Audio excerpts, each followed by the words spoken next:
Where did you grow up? Grew up in Prairie City, Iowa, with my mother and father. Went to PCM.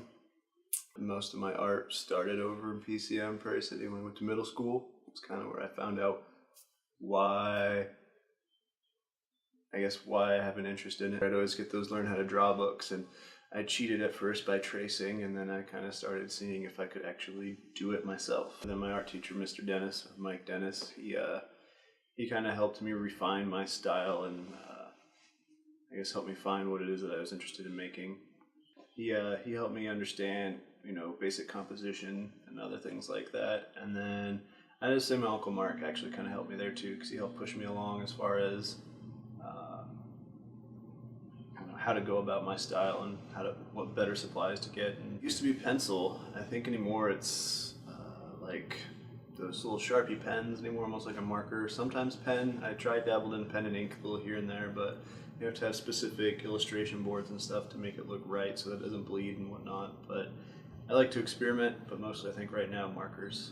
I'm shooting more towards a cartoony style, something a little bit more, I'd say anamorphic, but just a little bit, bigger noses and eyes and stuff, so like a cartoony look.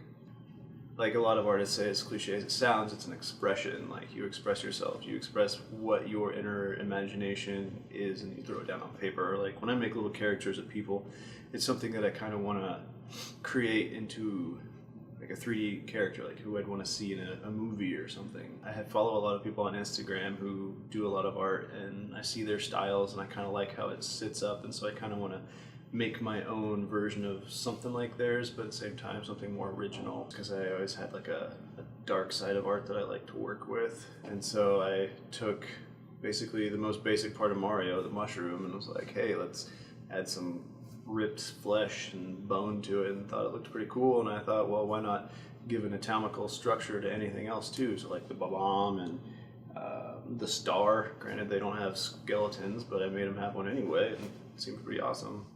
I had Ben Neighbor on the line from helping me make shirts. He previously worked at A-Team Apparel, and so he's got some knowledge in that. And I believe recently he bought his own print screen thing. I haven't seen it yet, but trouble is I've been in contact with the kid since August, and it's kind of been, I don't know, it kind of went to a halt. I mean, I talked to him about a month ago, so I'm just kind of still waiting on words, and he's still trying to see if he can get me cheaper shirts. But at the same time, it's just like, well, kind of want to make this a little bit faster, like at least get it up off the ground first. But yeah, I mean, if it took off, if more people wanted them or wanted to buy some or actually had an interest in it, I'd definitely keep going with it.